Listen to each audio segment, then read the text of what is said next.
Now, one of the major components you have to have in your application packet is your CV, your curriculum vitae. Now, this is going to include all the important biographical information that you have assembled in the course of your career to this point.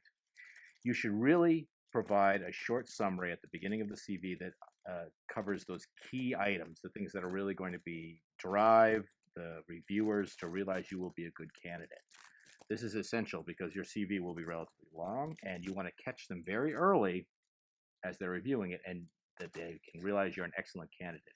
Things like major papers that you've published, things like major presentations you've done, and particularly any sort of funding that you've previously developed.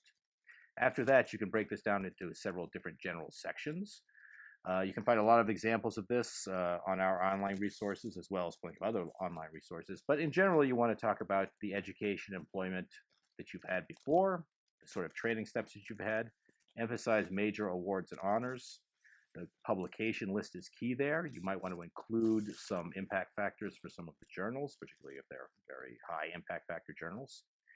It's also good to include any service that you've done, such as review committees, journal reviews, and things that indicate that you're becoming a more important scholar within your field of research or scholarship. You should also include any presentations you've done, particularly in invited speaking engagements at conferences, and any sort of additional types of publications you've done, including sort of peer-reviewed reviews or other types of publications like book chapters.